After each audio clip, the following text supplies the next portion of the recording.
Dengue और malaria मच्छर control करने के इंतजामात नाकाफी हैं। पंजाब भर के 20% मच्छर को स्प्रे पंप खराब होने का इंकशाफ हुआ है, जबकि पंजाब भर में 857 मच्छर मार स्प्रे पंप नाकारा हो चुके हैं। पंजाब भर में 408 स्प्रे पंप नाकारा हैं, जबकि 449 जुज़वी नाकारा हैं। Senior health reporter Zahid Chaudhry हमारे साथ हैं, उनसे बात करेंगे। जाहिद चौधरी, आगाह कीजिएगा, क्या सूरत हाल है इस हवाले से? जी, ये महकमा प्राइमरी एंड सेकेंडरी हेल्थ की संगीन नोयत की ये जो है वो गफलत है, जिसकी वजह से जो मच्छरों को तल्फ करने का अमल है वो बुरी तरह से जो है वो कंप्रोमाइज हो रहा है। और पंजाब भर में जो मलेरिया और डेंगू मच्छर है उसको कंट्रोल करने के जो इंतजाम हैं वो इस रवां सीजन में भी नाकाफी हैं। गुज़श्ता सीजन में भी जो है वो ये नाकाफी इंतजाम थे, जिसकी वजह से बड़े पैमाने पर शहरी जो है वो डेंगू बुखार में मुब्तला हुए।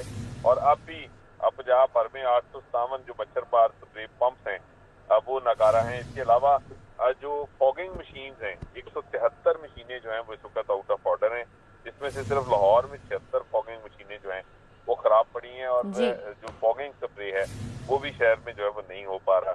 इसके अलावा जो व्हीकल माउंटेड जो फॉगिंग मशीनें हैं 28 वो काम नहीं कर रही, और इनमें भी जो 4 मशीनें हैं व्हीकल माउंटेड वो फॉगिंग मशीनें जो है वो लाहौर में खराब हैं, जबकि बाकी जो है वो दीगर शहरों में खराब हैं।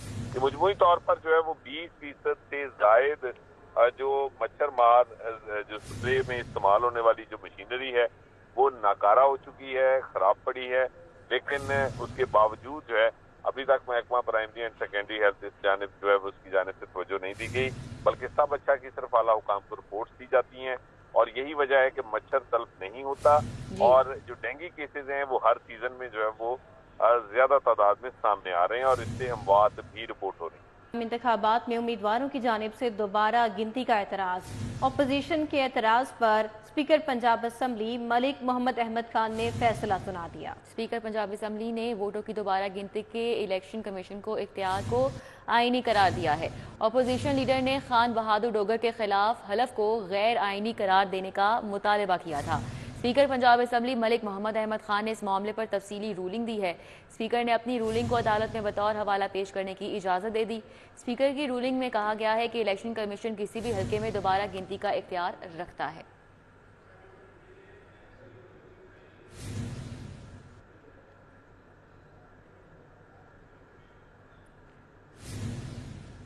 वज़ीर आला मरियम नवाज से chairman China State Construction Wang Yadong की मुलाकात हुई।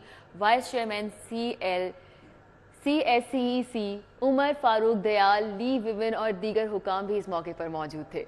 इस हवाले से वज़ीर आला पंजाब मरियम नवाज ने कहा कि सरमायाकारी के फ़रोग के लिए चीन का वन विंडो ऑपरेशन सिस्टम बेहतरीन मॉडल है और शोबा ज़राअत और स्मोक से निपटने के लिए चीन के ताउन का खैर मकदम करेंगे। इस हवाले से वांग याडोंग ने कहा कि दोस्तों के लिए दरवाजे खुले रखते हैं, पाकिस्तानी दोस्तों का खैर मकदम करेंगे। वज़ीर आला मरियम नवाज से chairman China State Construction Wang Yadong की मुलाकात हुई है। Vice chairman CSCEC Umar Farooq Dayal, Li विमेन और दीगर भी इस मौके पर मौजूद थे। बात करेंगे सेनेट इलेक्शंस के हवाले से। 4 खातीन उम्मीदवारों के नजरियाती शुदा फहरिस्त जारी। इलेक्शन कमीशन की जानिब से नजरियाती शुदा फहरिस्त जारी कर दी गई। अदालत के हुक्म पर सनम जावेद खान भी इंतखाबी दौर में शामिल हो चुकी हैं। पंजाब में खवातीन की 2 नशिस्तों पर 4 उम्मीदवार मद्दे मुकाबिल होंगी। मुस्लिम लीग नून से अनुशे रहमान, बुशरा अंजुम भट्ट उम्मीदवार हैं। पीपल्स पार्टी से फायजा मलिक, PTI से सनम जावेद खान उम्मीदवार होंगी। लाहौर के 209 हाई स्कूलों में बच्चों की तादाद बढ़ने की बजाय कम होने लगी है। बच्चों की तादाद कम होने पर मुतल्लिका स्कूलों में 10 बच्चों को पढ़ाने के लिए एक टीचर दस्तयाब है, जबकि बाकी सरकारी स्कूलों में ज्यादा इनरोलमेंट होने से 80 बच्चों के लिए सिर्फ एक टीचर दस्तयाब है। एजुकेशन अथॉरिटी लाहौर ने बच्चों का दाखिला STR के मुताबिक पूरा करने का हुक्म दे दिया। स्कूल सरबराहान रोजाना की बुनियाद पर नए दाखिलों बारे अपने जोनल हेड्स को आगाह करेंगे। दाखिलों का हदफ पूरा ना करने पर मुतल्लिका स्कूल्स के असातिज़ा के तबादले कर दिए जाएंगे और असातिज़ा को उन स्कूलों में भेजा जाएगा जहां पर बच्चे ज्यादा हैं। दाखिलों का अहदाफ पूरा ना करने वाले स्कूल सरबराहान के खिलाफ सख्त कार्रवाई भी की जाएगी।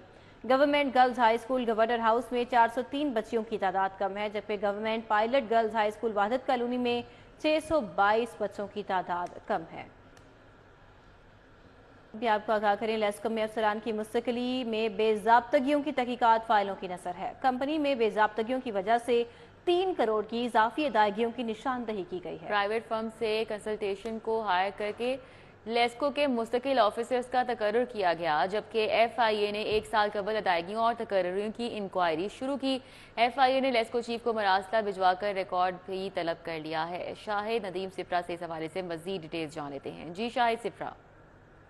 جی بالکل، یہ لاہور الیکٹرک سپلائی کمپنی میں افسران کو جب کنسلٹنٹ بھرتی کیا گیا، لیکن کمپنی کی جانب سے انہیں مستقل کیا گیا اور کروڑوں روپے کی جو ادائیگیاں کی گئیں اس میں بے ضابطیوں کا انکشاف ہوا۔ لیسکو جو ایف آئی اے ان کی جانب سے 1 سال قبل اس بات کی انکوائری کا آغاز کیا گیا اور لیسکو چیف کو مراسلہ بھجوا کر ریکارڈ طلب کیا گیا، جس میں کہا گیا کہ لیسکو اور جو پرائیویٹ فرم ہے اس کے درمیان معاہدہ ہوا تھا، جس کی بنیاد پر جو آفیسرز ہیں ان کو یہاں پہ تقرری کی گئی تھی، لیکن بعد ازاں لیسکو نے انہیں مستقل بنیادوں پر اپنا امپلائی بنا لیا اور اس کی مد میں تقریباً 3 کروڑ سے زائد کی ادائیگیاں کی گئی ہیں۔ تو اس پر انکوائری کا آغاز 1 سال قبل ایف آئی اے نے کیا، جو کہ تاحال مکمل نہیں کی جا سکی اور ابھی بھی آفیسر جو ہیں وہ اپنی سیٹوں پر براجمان ہیں اور لیسکو کی جانب سے تنخواہیں ان کو دی جا رہی ہیں۔ دوسری جانب اسی مراسلے میں ایف آئی اے نے اس بات کی بھی نشاندہی کی تھی کہ اعزازیہ اور دیگر بونسز کی مد میں بھی لاکھوں روپے کی ادائیگیاں آفیسرز کو کی جا رہی ہیں، ان میں بھی irregularities پائی جا رہی ہیں۔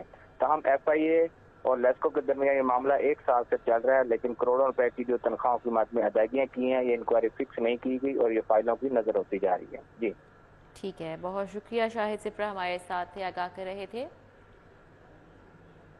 پاک چائنا بزنس کاؤنسل کے وفد کا سی بی ڈی کا دورہ۔ وفد نے لوئی لئی کرسٹین کی قیادت میں سی بی ڈی پنجاب کا دورہ کیا۔ وفد میں پاک چائنا بزنس کاؤنسل کے ایڈوائزر نذیر حسین بھی شامل تھے۔ وفد میں سیکرٹری جنرل چائنا پاک بزنس کاؤنسل شفیق الرحمان بھی شامل تھے۔ سی بی ڈی پنجاب کے ایگزیکٹو ڈائریکٹر ٹیکنیکل ریاض حسین نے وفد کو بریفنگ دی۔ ڈائریکٹر بزنس ڈیولپمنٹ علی وقار شاہ، ڈائریکٹر مارکیٹنگ وسیم صدیق نے بریفنگ دی۔ وفد کو سی بی ڈی پنجاب کے مختلف منصوبوں کے بارے میں تفصیلی طور پر بریفنگ دی گئی۔ ایڈیشنل آئی جی انویسٹیگیشن محمد ادریس احمد کی زیر صدارت اجلاس ہوا۔ 10 سال کے مقدمات اور چالانوں کی پروگریس رپورٹ کا جائزہ لیا گیا۔ زیر التوا چالان، زیر تفتیش مقدمات بارے ہر ضلع کی فردن کارکردگی کا بھی جائزہ لیا گیا۔ لاہور شیخوپورہ گجرات اٹک اور وزیر آباد اضلاع میں کارکردگی کو سراہا گیا۔ دیگر اضلاع کو بھی اپنی کارکردگی جلد از جلد بہتر کرنے کا ٹاسک دیا، جبکہ بجلی چوری کیسز کے چالان پروزیکیوٹرز کے ساتھ مل کر جلد مکمل کرتے کورٹ بھجوانے کی ہدایت کی۔ صوبائی وزیر چودھری شافی حسین کی زیر صدارت محکمہ صنعت اور تجارت کا اجلاس ہوا۔ پنجاب اسمال انڈسٹریز کارپوریشن کی قرضہ جات کی اسکیموں پر پیش رفت کا جائزہ لیا گیا۔ ایم ڈی پی سدرا یونس کی اسکیموں پر پیش رفت بارے تفصیلی briefing. Punjab small industries corporation نے اب تک قرضہ جات کی 22 اسکیمیں متعلق پرائم بریفنگ میں یہ کہا گیا۔ چودھری شافی حسین نے کہا کہ پنجاب اسمال انڈسٹریز کارپوریشن کی قرضوں کی اسکیمیں بامقصد ہونی چاہیے۔ صوبائی وزیر کی پنجاب روزگار اسکیم کا امپیکٹ اسیسمنٹ کرانے کی ہدایت۔ اجلاس میں سیکرٹری صنعت اور تجارت احسان بھٹا شریک تھے۔ Senior economic adviser Javed Iqbal, bank of Punjab کے نمائندگان نے بھی شرکت کی۔